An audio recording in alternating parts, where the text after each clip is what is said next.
Welcome student. Takshashila institute of કોમર્સના online લેક્ચર્સમાં આપ સૌનું સ્વાગત છે.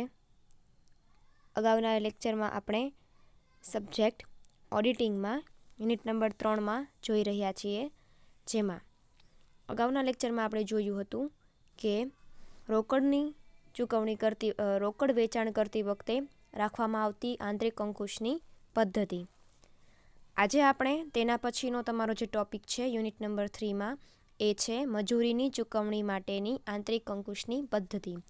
મજૂરીની ચૂકવણી માટે એટલે કેવી રીતે કે ભાઈ તમે તમારા કોઈ પણ ધંધો ચલાવતા હો, કોઈ પણ નાની અમથી પેઢી ચલાવતા હો, એમાં તમે તમારા કર્મચારીઓને જે વેતન ચૂકવો છો, જે એના કાર્ય કર્યાના બદલામાં તમે એને જે કાંઈ પણ વેતન ચૂકવો છો તેને આપણે મજૂરી કહીએ છીએ. બીજા અર્થમાં તેને આપણે સેલરી કે પગાર પણ કહીએ છીએ. સામાન્ય રીતે એવું થતું હોય કે ભાઈ જ્યારે તમે મજૂરોને ચૂકવણી કરતા હો ત્યારે અમુક કર્મચારીઓ છે એ મજૂરીની ચૂકવણીમાં પણ શું કરતા હોય તો કે ભાઈ ગોટાળા કરતા હોય છે, છેતરપિંડી છે એ કંપની સાથે કરતા હોય છે. તો એ ન થાય એ માટે મજૂરીની ચૂકવણીમાં પણ ચોક્કસ રીતે આંતરિક અંકુશની પદ્ધતિ છે, અંકુશ છે એ રાખવો જરૂરી છે. તો એમાં આપણે કેવી રીતે અંકુશ રાખી શકીએ?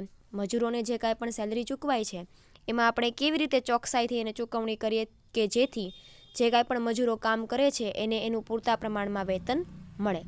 તો એ માટે દરેક કંપનીમાં મજૂરી ઉપર અંકુશ રાખવા માટે એક આંતરિક પદ્ધતિ હોય છે, જે તમારે આ ટોપિકમાં છે એ જોવાની છે.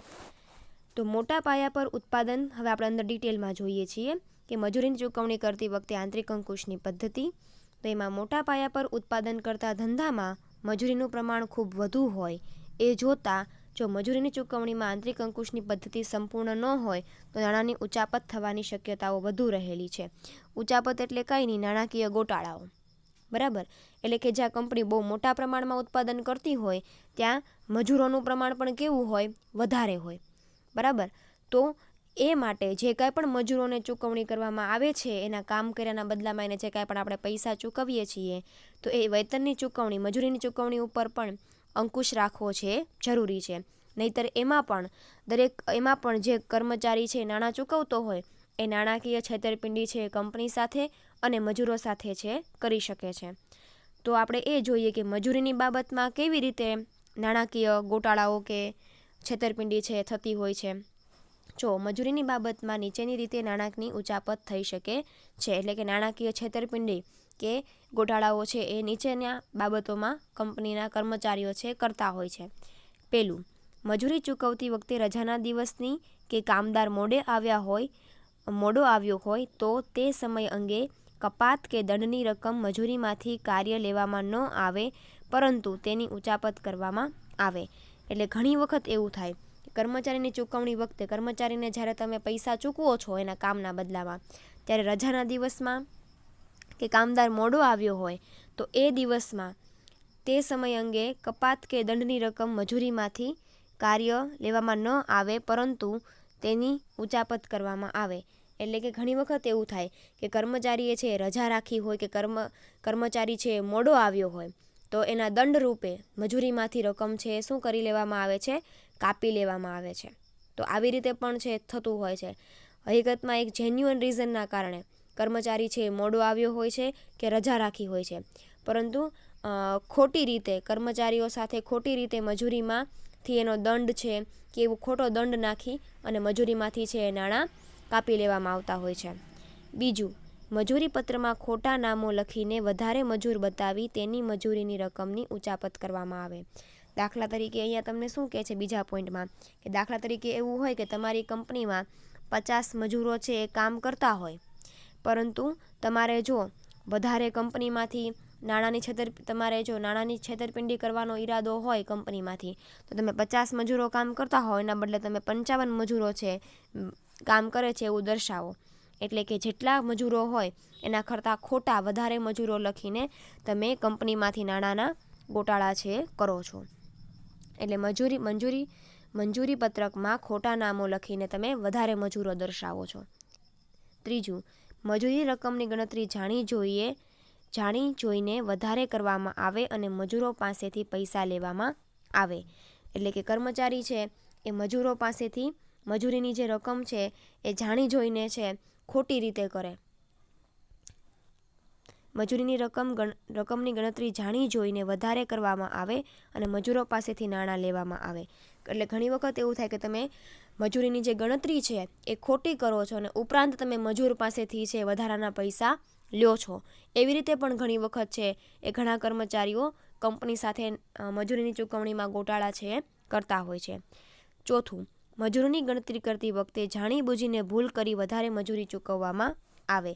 અમુક વખત એવું થાય કે તમે વધારે પડતા નાણાં છે એ ચૂકવી દો છો ખોટી ગણતરી કરીને મજૂરોને, બરાબર. અમુક વખત છે તમે ખોટી ગણતરી, મજૂરીની ચૂકવણીની ગણતરી ખોટી કરી અને મજૂરી છે વધારે ચૂકવી દો છો.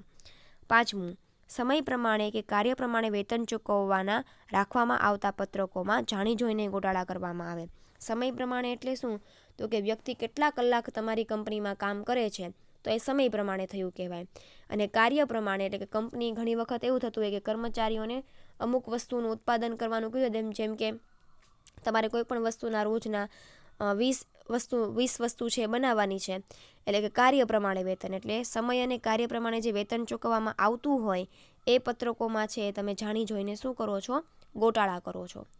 આમ ઉપરની છેતરપિંડી ન થાય તે માટે ઓડિટરે સમયની નોંધ, મંજૂરીની ગણતરી અને મજૂરીની ચૂકવણી બરાબર ચકાસવી જોઈએ. તો કે ભાઈ જો ઉપરની 5 રીતે છે એ કર્મચારીઓ છે મજૂરીની ચૂકવણીમાં કંપનીની સાથે અથવા તો કર્મચારીઓની સાથે છેતરપિંડી છે કરતા હોય છે. તો એવું ન થાય એ માટે ઓડિટરે શું કરવું જોઈએ? તો કે ભાઈ ઓડિટરે યોગ્ય સમયે મજૂરીની ગણતરી કરવી જોઈએ, મજૂરીના સમયની નોંધ કરવી જોઈએ અને જે કાંઈ પણ ચૂકવણી કરવામાં આવે છે એની ગણતરી બરાબર થાય છે કે નહીં એ પણ ઓડિટરે વ્યવસ્થિત રીતે ચકાસવું જોઈએ.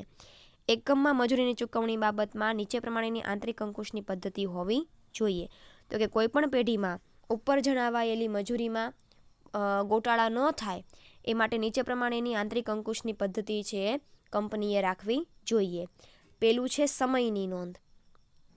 એટલે કે આ પ્રમાણેની આંતરિક અંકુશની પદ્ધતિ આપણે જો મજૂરી ચૂકવણીમાં રાખતા હોઈએ, કોઈપણ પેઢી, કોઈપણ કંપની કે કોઈપણ નાનો અમથો ધંધો કરતો હોય તે વ્યક્તિ જો આ પ્રમાણે આંતરિક અંકુશની પદ્ધતિ રાખતો હોય તો એને છે એ ઓછો ગોટાળો છે જોવા મળે છે.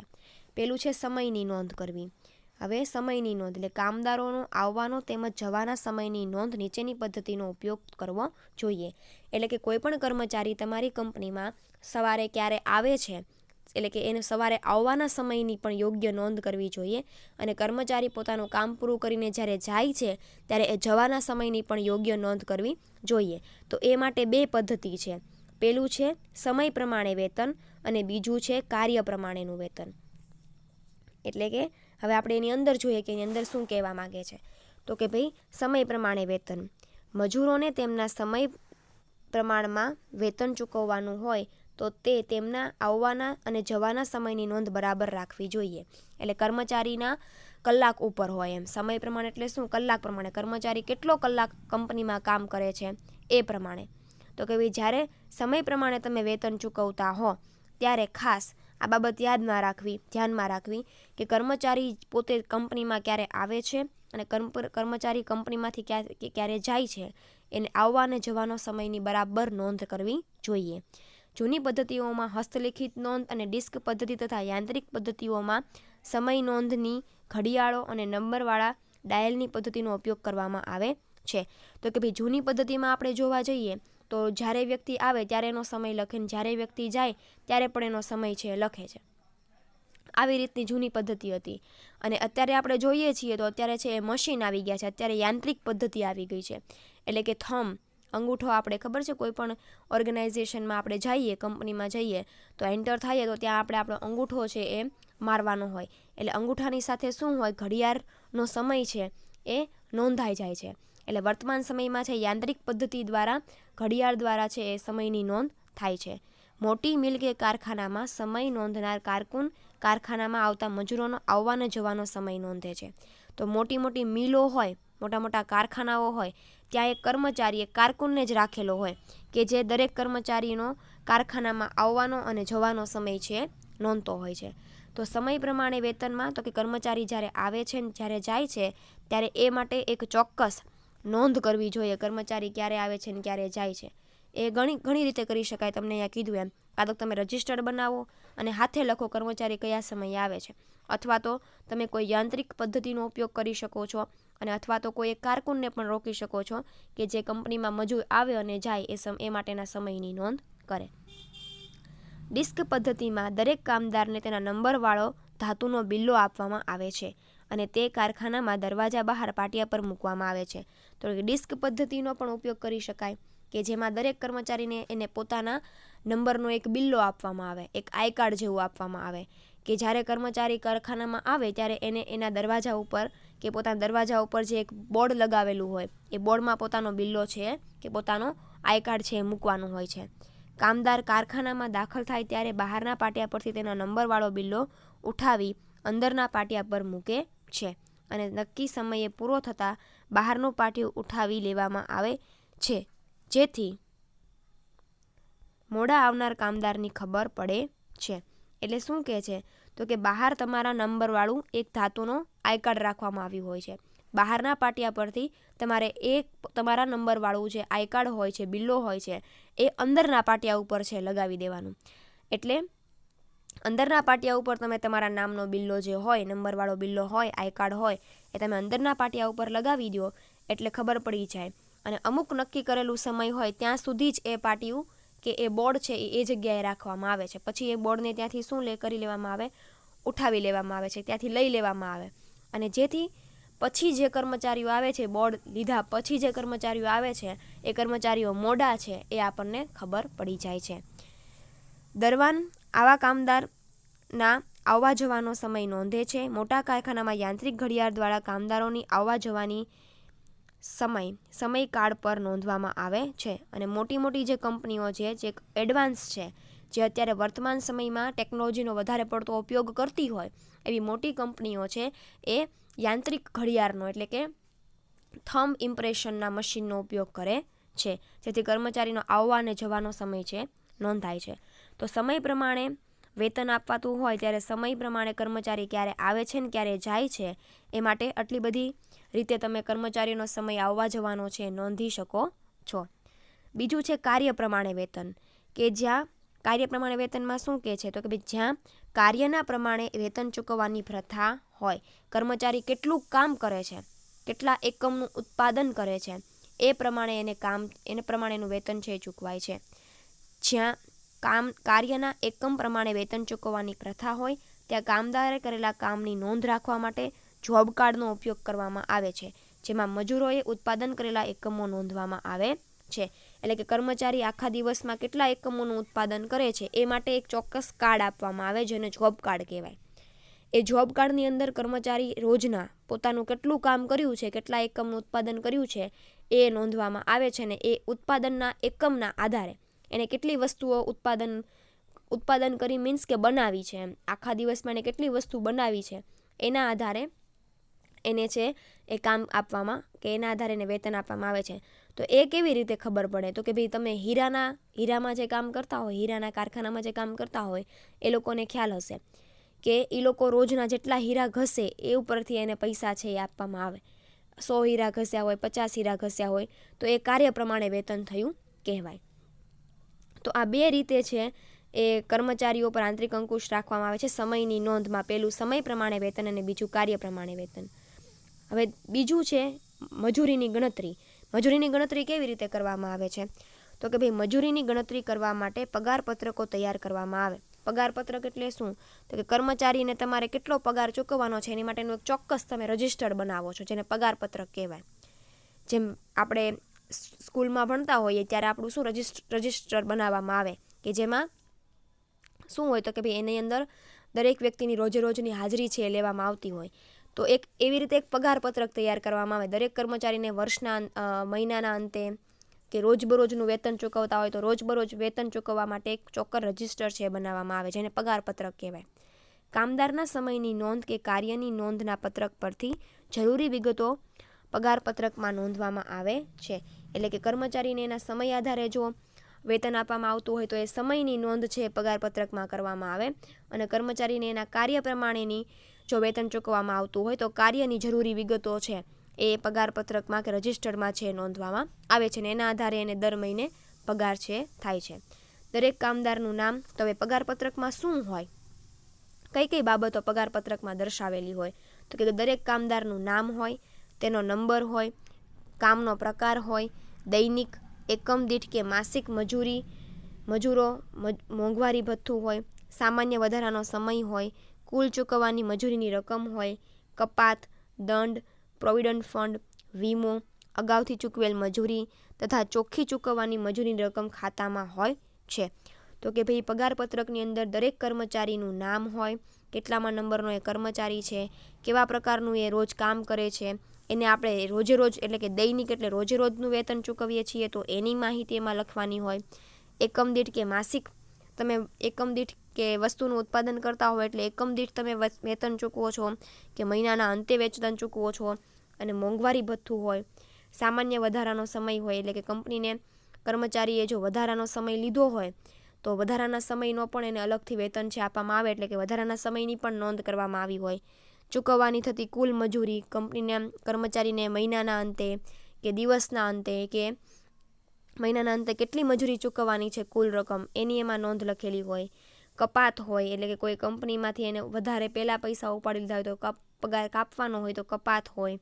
દંડ હોય, વીમો હોય, અગાઉથી ચૂકવેલ મજૂરી હોય. તો કે આવી બધી બાબત છે એ રજિસ્ટરમાં નોંધવામાં આવે છે. પગારપત્રક પર તે તૈયાર કરનાર કારકુનની સહી લેવી જોઈએ કે જેથી છેતરપિંડીના કિસ્સામાં જવાબદારી નક્કી કરી શકાય. ઉપરાંત જે તે વ્યક્તિ કે જેણે આ બધી માહિતીની નોંધ કરી હોય અને પગાર ચૂકવ્યો હોય એ કારકુનની સહી પણ એમાં લેવી જરૂરી છે. એટલે કે ભવિષ્યમાં જો કોઈ પણ પ્રકારની છેતરપિંડી આ પત્રકમાં થઈ હોય પગારપત્રકમાં તો તમે જવાબદારી કોને લીધે આ ભૂલ થઈ છે એ તમે નક્કી કરી શકો. જવાબદાર અધિકારીએ પણ પગારપત્રક પર સહી કરવી જોઈએ અને જે કોઈ પણ વ્યક્તિ પગાર એમાંથી લે છે અને મતલબ પગાર લેનાર કર્મચારીની પોતાની પણ એમાં સહી હોવી જોઈએ અને ચૂકવનાર વ્યક્તિની પણ એમાં છે સહી હોવી જોઈએ જેથી ભવિષ્યમાં કોઈ ભૂલ ગોટાળો થયો હોય તો આપણને ખ્યાલ આવે. અને ત્રીજું છે મજૂરીની ચૂકવણી. મજૂરીની ચૂકવણી કેવી રીતે કરવામાં આવતી હોય તો કે પગારપત્રક તૈયાર થઈ ગયા પછી એટલે કે પગારપત્રકમાં કર્મચારીનું નામ, એને કેટલા પગાર આપવાનો, કેટલો પગાર એનો કાપવાનો, કેટલો પીએફ આપવાનું, કેટલો દંડ છે બધું નક્કી થઈ જાય એટલે કે પગારપત્રક તૈયાર થઈ જાય પછી કુલ ચૂકવવાની મજૂરીની રકમનો ચેક લખીને કેશિયરને આપવામાં આવે છે.